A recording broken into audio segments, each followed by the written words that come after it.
Tanker थे उन सभी को टेक ओवर करते हुए यहाँ पे गृह विभाग के अधीन एक कंट्रोल रूम बना दिया और कंट्रोल रूम के माध्यम से प्रत्येक टैंकर को जीपीएस के साथ जोड़ करके उनकी ऑनलाइन ट्रैकिंग करनी हमने शुरू कर दी। और उसके बाद हम लोगों ने व्यवस्था की, फिर हम लोगों ने रक्षा मंत्रालय के साथ संवाद बनाया, भारत सरकार के सहयोग से हमें रक्षा मंत्रालय के विमान मिले, हम लोगों ने टैंकर यहां से रांची पहुंचाने का कार्य किया और रांची भेजने के बाद फिर वहां से, क्योंकि खाली टैंकर तो उससे भेजे जा सकते हैं लेकिन वहां से फिर ट्रेन से वह ऑक्सीजन भर करके वे जहाज नहीं लेके आते हैं, इसलिए हम लोग वहां से फिर ट्रेन से लेके आ रहे हैं। आपने देखा होगा पिछले 3 दिन के अंदर दूसरी ट्रेन आज लखनऊ में ऑक्सीजन लेकर के पहुंची है। ऐसे ही हम लोग जामनगर से भी हमें अप्रोच रिलायंस ने भी किया था कि उन्होंने भी, और टाटा ग्रुप ने भी किया था, अडानी ग्रुप ने भी किया था, वो ऑक्सीजन देना चाहते हैं यूपी को। हम लोगों ने किसी से सिलेंडर मांगे, कुछ से टैंकर मांग रहे हैं, कुछ लोगों से अन्य व्यवस्थाएं कर रहे हैं। आप सोचिए कि हमारे पास उत्तर प्रदेश में कुल 32 टैंकर थे और हमने पिछले एक सप्ताह के अंदर प्रदेश के अंदर लगभग 72 टैंकर वर्तमान में हमारे चल रहे हैं ऑक्सीजन के, जिससे ऑक्सीजन की आपूर्ति हर जनपद में सरकारी और प्राइवेट हर हॉस्पिटल में हो रही है। समस्या ऑक्सीजन नहीं, समस्या एक उन जमाखोरों का है जो अनावश्यक रूप से स्थिति को पैनिक बनाने का प्रयास कर रहे हैं। एक दूसरा, जिसको ऑक्सीजन की आवश्यकता नहीं, जब वह भी लाइन में खड़ा होता है तो एक उस जरूरतमंद का हक मारा जाता है जिसको वास्तव में होम आइसोलेशन के दौरान भी उसको ऑक्सीजन की आवश्यकता है, या बहुत सारे श्वास के रोगी होंगे जिनको पहले से डॉक्टर ने सजेस्ट किया है, उसका हक वो लोग मार रहे हैं। और मेरी इसलिए अपील थी मीडिया से कि हम अपने यहाँ पैनल डिस्कशन कराते हैं तो इसमें पैनल डिस्कशन में इस प्रकार के विशेषज्ञों को बुला करके अगर हम उनसे करा सकें कि नहीं भाई, ऑक्सीजन सिलेंडर हर एक कोरोना पॉजिटिव पेशेंट के लिए नहीं आवश्यक है, भाई जिसका ऑक्सीजन लेवल 94 से कम हुआ है हम उनके बारे में बता सकते हैं कि भाई आखिर उन लोगों को किस प्रकार के बिहेवियर को अपनाने की आवश्यकता है। वो पीठ के बल लेटने की बजाय, फ्लैट लेटने की बजाय अगर वो पेट के बल लेटे, बायां करवट लेकर होकर के सोए तो हो सकता ऑक्सीजन की कम खपत उसको होगी, ऑक्सीजन का लेवल उसका मेंटेन रहेगा। दूसरा, हॉस्पिटल में हम लोगों ने इसीलिए हर हॉस्पिटल, सरकारी और प्राइवेट हर हॉस्पिटल में ऑक्सीजन की ऑडिट के 7 संस्थाओं को हमने नामित किया है।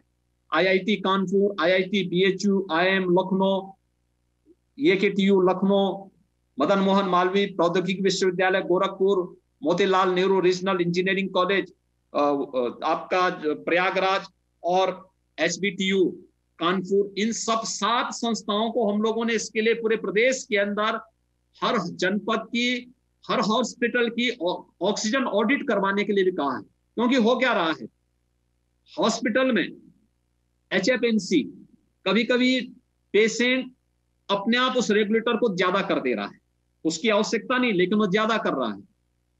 इसी प्रकार से बहुत सारी जगह रेगुलेटर खुला रह जा रहा है, ऑक्सीजन वेस्ट हो रहा है।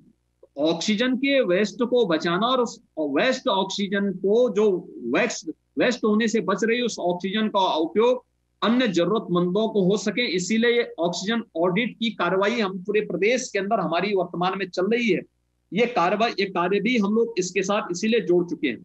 और मैं इसीलिए कह सकता हूं कि पिछले 3 दिनों के जो डाटा हमारे पास है, जो टेस्टिंग की क्षमता हम लोगों ने प्रदेश के अंदर बढ़ाई है, प्रदेश के अंदर बेड्स की क्षमता, देखिए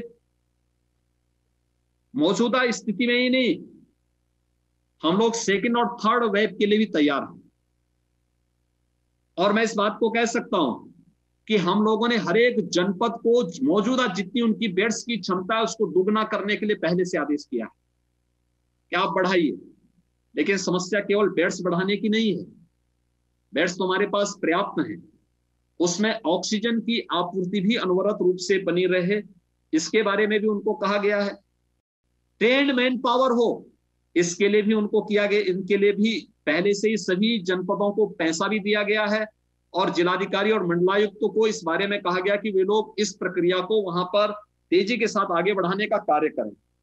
कंटेनमेंट जोन को भी हम लोगों ने प्रभावी ढंग से कार्य प्रारंभ किया है। कंटेनमेंट जोन किस तरीके से हो, तो हम लोगों ने पहले 25 मीटर और 50 मीटर का एक रेडियस लिया था, लेकिन अगर एक मोहल्ले में कई ऐसे कंटेनमेंट जोन बने हैं तो वहां पे एक बड़ा कंटेनमेंट जोन बनाने के लिए कहा गया कि बड़ा कंटेनमेंट जोन आप उसमें तैयार बनाइए, और इसमें स्वयंसेवी संगठनों का सहयोग, सिविल डिफेंस है, एनएसएस है, एनसीसी है, यानी फोर्स के साथ साथ इन चीजों को भी इसके साथ जोड़िए।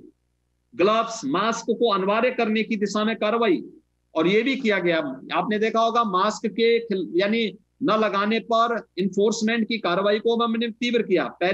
पहले जो बिना मास्क के चले, व्यापक जागरूकता के बावजूद 1,000 रुपए, और दूसरी बार अगर वही व्यक्ति गलती करता है 10,000 रुपए का उसमें पेनल्टी लगाने की कार्रवाई। और इसमें यह भी निर्णय सरकार ने किया है कि मास्क के इन्फोर्समेंट से जो पैसा कलेक्ट होगा, इसमें से आधा पैसा हम सड़क सुरक्षा में दे देते हैं, आधा पैसा सरकार ने निर्णय किया है कि जरूरतमंदों को मास्क बांटने, इसके बारे में एक इतनी बड़ी संख्या में वैक्सीन उपलब्ध कराने में अभी थोड़ी दिक्कतें महसूस की जा रही हैं, लेकिन हम लोग 1 मई से वैक्सीन लगाने की प्रक्रिया को प्रारंभ करने जा रहे हैं। उसकी पूरी कार्य योजना हमने बना दी है कि 45+ वालों को तो लगेगा ही, 18+ वालों को भी हम इसके साथ जोड़ रहे हैं।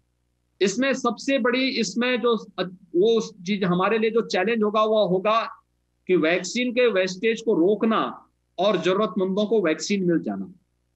हम लोगों ने इसमें काफी बड़ी सफलता अब तक प्राप्त की है, और खासतौर पर जब वैक्सीन के पहले चरण में, जब 16 जनवरी से वैक्सीनेशन का कार्यक्रम प्रारंभ हुआ था, हमने देखा था कई जनपदों में और कई राज्यों में वेस्टेज 20 से 25% था। धीरे धीरे करके उसको कम लाया गया। यूपी में हम इसको 5% से कम करने में सफल हुए हैं। लेकिन हमारा प्रयास है कि वैक्सीनेशन को हम लोग 0, यानी इसके वेस्टेज को हम 0 पे लेके आ जाए, और इसके लिए कमांड एंड कंट्रोल सेंटर का उपयोग भी इसमें भी किया जा रहा है कि हम उतने लोगों को सेंटर पे बुलाएं जितने लोगों को वैक्सीन लगाए। एक तो अनावश्यक भीड़ रुकेगी, और इसके लिए ऑनलाइन रजिस्ट्रेशन की प्रक्रिया 28 तारीख से प्रारंभ होने जा रही है, जिससे उतने ही लोग सेंटर पे आएंगे जितना वायल में वैक्सीन होगा। और कोई वायल अगर खुले, क्योंकि इसमें 2 चीजें रखनी पड़ेंगी, एक कोल्ड चेन को मेंटेन करना, दूसरा अगर कोई वायल एक बार खुल गया तो उसके बाद वह दूसरा उपयोग नहीं हो सकता है, फिर आपको उसी समय उसका उपयोग करना पड़ेगा। कोल्ड चेन उसकी तभी मेंटेन रहेगी, अन्यथा नहीं रहेगी। इसलिए वैक्सीनेशन की प्रक्रिया को भी हम साथ साथ आगे बढ़ाने का कार्य कर रहे हैं। ये प्रदेश सरकार की ये कार्रवाई यहां पर चल रही है।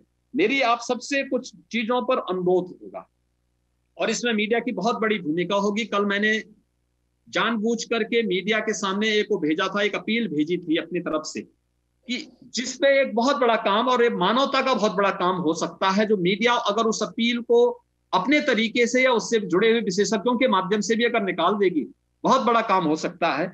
कि एक तो हम इस चीज को ध्यान में रखें कि ये सामान्य फ्लू नहीं, एक महामारी है। हम महामारी से लड़ रहे हैं इस समय, और महामारी से लड़ने के लिए हम सबको तैयार होना पड़ेगा, पूरे समाज को तैयार होना पड़ेगा। सरकार हर प्रकार की हर संभव सुविधा देगी, और मैं इस बात को कह सकता हूं, ना ऑक्सीजन को कोई ब्लैक कर सकता है, ना कोई बेड्स की किल्लत होने दी जाएगी, नहीं रेमडेसिविर या किसी जीवन रक्षक दवाओं की कोई कमी होने दी जाएगी। लेकिन नेगेटिविटी को रोकने में मीडिया की बड़ी भूमिका हो सकती है। हम लोग तय कर सकते हैं, अगर शमशान के विजुअल दिखाने की बजाय हम जो रिकवरी से लोग ठीक होकर के जा रहे हैं उनको दिखाएं, तो हर व्यक्ति प्रोत्साहित होगा। जो ये पैनिक स्थिति पैदा हो रही है कि लोग दौड़ रहे हैं, कोई ऑक्सीजन की लाइन में खड़ा हो रहा है, कोई व्यक्ति बेड की लाइन में खड़ा हो रहा है, कुछ लोग रेमडेसिविर के लिए दौड़ रहे हैं, कोई आवश्यकता नहीं उसकी। सरकार काम कर रही है, हमारा तंत्र काम कर रहा है, पहले से बेहतर स्थिति में काम हो रहा है, और ये मीडिया को इस चीज को तय करना पड़ेगा कि हम कौन से विजुअल दिखाएं। जो व्यक्ति स्वस्थ होकर के हॉस्पिटल से जा रहा है, हम उसके विजुअल दिखाएं, या शमशान घाट की जलती हुई चिता को हम दिखाएं। शमशान घाट की चिता को अगर आप किसी भी स्थिति में दिखाएंगे तो मुझे लगता है वो हमेशा स्थिति को पैनिक करेगा। लेकिन जब हम रिकवरी, आप याद करिए, जब आगरा और नोएडा से उत्तर प्रदेश के पहले कोरोना पॉजिटिव केसेज को मार्च 2020 में रिकवरी के बाद मीडिया ने जब उसको पॉजिटिव तरीके से दिया था, लोगों के मन में एक विश्वास जागृत हुआ था। यानी कोरोना कोई इतना, यानी इसमें जो मृत्यु दर है इतनी ज्यादा नहीं है कि जिससे कोई भयभीत हो। हम इस बात को कह सकते हैं कि इसमें मृत्यु दर 2 से 3% से अधिक नहीं है, लेकिन अगर हम सावधानी बरतेंगे तो हम इसको और न्यूनतम स्तर पर पहुंचवा देंगे। लेकिन अगर हमने आज के दिन पर अगर आप देखेंगे, यूपी की मृत्यु दर कुल 0.5% है, लेकिन अगर आप अन्य जगहों की स्थिति देखेंगे ये 5% तक पहुंची है बहुत सारी जगह।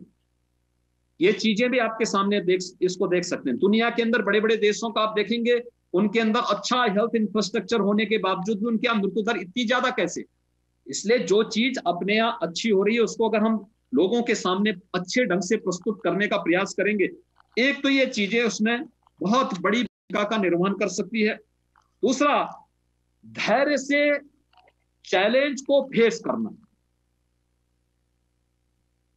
धैर्य खोने से समस्या का समाधान नहीं होने वाला है, अधीरता से समस्या का समाधान नहीं होने वाला, उतावलापन से या फिर सस्ती लोकप्रियता हासिल करने के लिए कुछ भी हम दिखा दें, कुछ भी हम बोल दें, उससे समस्या का समाधान नहीं होने वाला है। समस्या का समाधान तो धैर्य के साथ समस्या को समझना, फिर उसके अनुरूप उसका कार्ड तैयार करना और उसका पब्लिक को उसमें राहत देना, और उन चीजों को लेकर के अगर हम कार्य कर पाएंगे, ये कुछ पॉजिटिव स्टोरी बन सकती है। मैंने जो आपसे अनुरोध किया था कि इस फील्ड के विशेषज्ञ हर एक जगह हैं। जैसे एक जो यहां पर जानबी आई कि होम्योपैथ से बहुत सारे लोग इसका उपचार हो सकता है।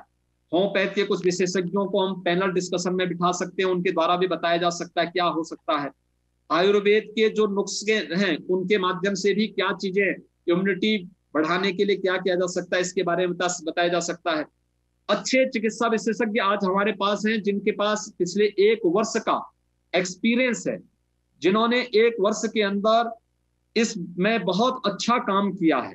ऐसे विशेषज्ञों का हम आधा घंटे का पैनल डिस्कशन करवा सकते हैं, उनकी अपील या उनकी वार्ता या उनके साथ एक बातचीत का एक हम अपने यहाँ चैनल में उनका विशेष शो करा सकते हैं और उसको हाईलाइट कर सकते हैं। पब्लिक देखेगी, पब्लिक उसके प्रति जागरूक होगी, पब्लिक उसके प्रति वो करेगी, और उन चीजों को अगर हम बताएंगे, पॉजिटिव स्टोरी को अगर हम दिखाने का प्रयास करेंगे। देखिए, ऑक्सीजन की आपूर्ति सरकार कर रही है, सरकार इस दिशा में हर संभव प्रयास कर रही है। हमने हर प्रकार के वो खोले हुए हैं, कहीं कोई समस्या नहीं आने वाली किसी को भी। लेकिन स्थिति को पैनिक बनाने की बजाय अगर हम उसमें नेगेटिव उसको देने का प्रयास करेंगे, नकारात्मक न्यूज को हम प्रोत्साहित करने का प्रयास करेंगे, तो स्वाभाविक रूप से पब्लिक के मन में भी ये बात होती है। क्योंकि एक जो थ्योरी है कि एक झूठ को 100 बार बोलो तो वो कभी कभी लोगों को भी लगने लगता है कि वास्तव में ये जो लोग 100 लोग बोल रहे हैं या 100 बार एक ही चीज को दोहराया जा रहा है, ऐसा तो नहीं कि हम ही लोग गलत। कंफ्यूजन किस थी? कंफ्यूजन नहीं होना चाहिए, अफवाहों को हर हाल में रोकना, और सरकार की कार्रवाई चल रही है। रेमडेसिविर के जो इंजेक्शन पकड़े गए हैं, ये वास्तव में सही इंजेक्शन नहीं, ये डुप्लीकेट इंजेक्शन है, और ये जो डुप्लीकेसी चल रही है, ये कार्रवाई हम मेरे आदेश पे सारी कार्रवाई पूरे प्रदेश के अंदर चल रही है। लगातार हम लोग इस पे कार्रवाई भी कर रहे हैं कि जहां कहीं भी कोई व्यक्ति इस प्रकार की अवैध और अनैतिक धंधे के साथ लिप्त है, जो किसी व्यक्ति के जीवन के साथ खिलवाड़ करने वाला है, हम उसके खिलाफ कार्रवाई करेंगे, एनएसए लगाएंगे, उनकी संपत्तियों को जब्त करने की कार्रवाई करके सख्त कार्रवाई भी करेंगे। ये हम लोग इसके साथ चल रहे हैं। मेरा आप सबसे ये आग्रह होगा कि प्रदेश ने जो आशंकाएं आप की हैं, इन सब की व्यवस्थाएं की हैं, और मैंने आवश्यक समझा कि इसके बारे में मैं आपको अवगत भी करा दूं प्रदेश सरकार की। यद्यपि मैं प्रतिदिन टीम 11 की बैठक करता हूं, टीम 11 की बैठक में क्या निर्णय हुए हैं, क्या हमारी तैयारी है, ये हर एक मीडिया को हम लोग इसको लिखित डॉक्यूमेंट उपलब्ध करवाते हैं, एक बकायदा सबके पास जाती है। और नहीं होती तो मैं फिर से सूचना विभाग से कहूंगा कि प्रतिदिन प्रत्येक के पास, हर एक मीडिया के पास ये जाना चाहिए, दिखना चाहिए हमारी क्या तैयारी है, कैसे हम इन चीजों को लेके कर रहे हैं, और हम लोग उसी स्तर पर जा रहे हैं। लेकिन हमें याद रखना होगा, ये सामान्य फ्लू नहीं है, ये महामारी है, सदी की महामारी है, और महामारी से लड़ने के लिए सरकार के इंतजाम भी उसी द्रुत गति से बढ़ तो रहे हैं। हमारी टीम इसी से काम कर रही है कि कोरोना पर हम विजय तब प्राप्त करेंगे जब उससे 10 कदम आगे हम लोग चलेंगे, और उसी रणनीति पर हम कार्य कर रहे हैं। लेकिन इसमें एक पॉजिटिव माहौल बनाने और माहौल को पैनिक न बनाने में आपकी बड़ी भूमिका हो सकती है। बाकी व्यवस्थाएं सरकार करेगी और सरकार इस बात के लिए आश्वस्त कर रही है कि किसी के सामने कोई समस्या नहीं आने दी जाएगी, ना बेड की, ना बेड्स की, ना ऑक्सीजन की, ना जीवन रक्षक दवाओं की, या किसी भी अन्य स्तर पर। मेरी लगातार अधिकारियों के साथ बातचीत होती है। कल मैंने इससे पहले सर्वदलीय बैठक राज्यपाल महोदया के साथ संपन्न करवाई थी। स्थानीय निकाय के चेयरमैन, मेयर और पार्षदों के साथ हम लोगों ने संवाद बनाया था। इसके बाद हम लोगों ने प्रदेश के अंदर सभी यानी जितने भी हमारे जो इन सभी चीजों को लेकर के आगे बढ़ाने की कार्रवाई हमारी प्रदेश के अंदर निरंतर चल रही है। जिलाधिकारियों के साथ, पुलिस अधीक्षकों के साथ, सीएमओज के साथ, पुलिस अधिकारियों के साथ। कल मेरी स्वयं जितने भी मंडलायुक्त हैं, एडीजी जोन हैं, आईजी रेंज हैं, डीआईजी रेंज हैं, एडी हेल्थ हैं, इनके साथ मेरी बैठक थी। कल मेरी बैठक अभी फिर होने जा रही है। सभी प्राइवेट और सरकारी हॉस्पिटल के जितने इंचार्ज हैं उनके साथ आईएमए और मेडिकल यानी इंडियन मेडिकल एसोसिएशन और नर्सिंग होम एसोसिएशन के साथ कल मेरी इसी प्रकार की एक वेबिनार होने जा रही है, जिसमें सरकार के उसके बारे में कि सरकार ने क्या तैयारी की और सरकार की मंशा क्या है। किसी पेशेंट को दिक्कत नहीं होनी चाहिए और उसी आक्रामकता के साथ जैसे हम लोग पहले लहर में काम कर रहे थे उसी आक्रामकता के साथ कार्य कर रहे हैं। लेकिन उन निहित स्वार्थी तत्वों को स्पेस न दिया जाए जो नेगेटिविटी पैदा करके मानव जीवन के साथ खिलवाड़ करने पर उतारू हैं। और कुछ अच्छी सक्सेसफुल स्टोरी को भी अगर हम लोग महत्व दे सकेंगे, मुझे लगता है बहुत अच्छी चीजें सामने आ सकती हैं जिसका हम सामना करने में सफल होंगे। मैं एक बार फिर से इस बारे में आपको आश्वस्त करता हूं कि राज्य में किसी चीज की कमी नहीं है और राज्य सरकार भारत सरकार के साथ मिलकर के इस महामारी से लड़ने के लिए पूरी मजबूती